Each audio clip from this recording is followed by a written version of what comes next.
Choose the most important person in your life and share their story. My junior year kicked off with this photography assignment that pushed me into the world of portraiture. But given my discomfort with my cultural markers, I avoided taking pictures of my family, my friends, or anything that really marked my ethnicity. I was only interested in nature, free of any controversy or others' opinions. Roses along bridges, swamps and their frog residents, and cowtail pines became my focus. My camera snapped at every ripple in the water and every pack of migrating geese in flight, but would still shy away from the intimate intricacies of my identity out of pure embarrassment. I found myself in the midst of deep forests, venturing into endless dirt pathways, searching for the perfect composition for the next photo that would allow me to escape from who I was. My Pentax 1000 was my leash, dragging me to places I never thought I'd go. I didn't think that this assignment would take me back to my internal struggle with who I am, though. The camera strap was once again pulling me into uncharted territory, but with this project, I had a new focus: my family. I arrived at Lansdale Abington Hospital to take pictures of my mom in hopes of showing the ins and outs of her day as a healthcare provider. My knuckles gently tapped on the operating room door, hoping that my mom was busy with literally anything. My new subject now went far beyond my comfort zone of nature. This wasn't trivial to me anymore.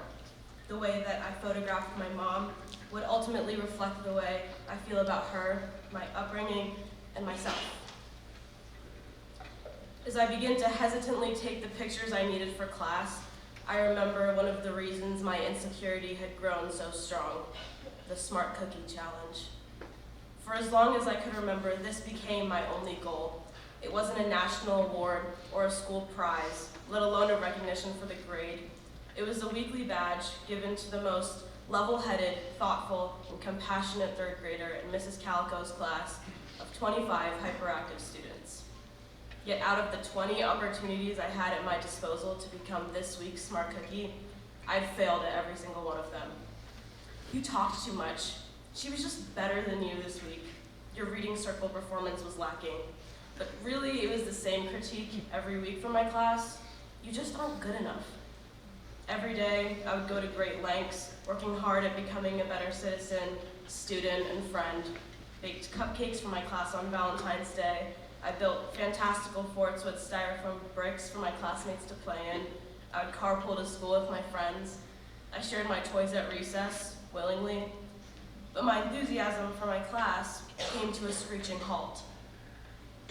In the corner of the classroom during a snack break, I heard, "You're related to Osama bin Laden, right? Since you're Muslim?"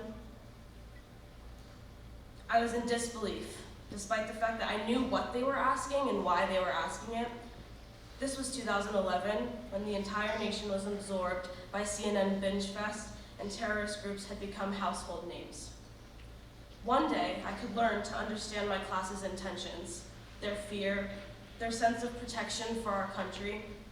But that day, I was thinking about how my bedazzled tie-dye cupcakes, my towering architectural masterpieces, and carpool rides had gone to complete waste.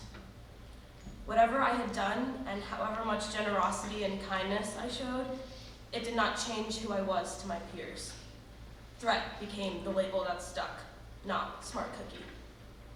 The truth was that this was not the first time I had really felt this way. I knew I couldn't hide away from the color of my skin, my last name, the way that my nanny dressed with her classic orange sari, while other families wore pastel-colored sweaters and smelled like designer perfume. My family, my mom, my grandma, and I, we wore the stench of garlic and onions. Regardless, my mom was always confident in introducing herself to my friends. And despite my humiliation year after year, my teacher, like always, pulled out her disposable camera to commemorate our grandparents' day. Click. Now, 8 years later, as the door swings open, surgical lamps transform into laser beams and heart monitors to background music. I zoom in. My mom stands in the operating room, the surgical mask covering most of her face. In the center of the chaotic universe that is the hospital, she is calm, beholden to the urgent demands of the moment. The intensity of standing at the precipice between life and death takes me aback. It is here in the operating room, with just the two of us, that I really see my mom for the first time. With a camera in hand, I can finally understand how special my family and my identity is.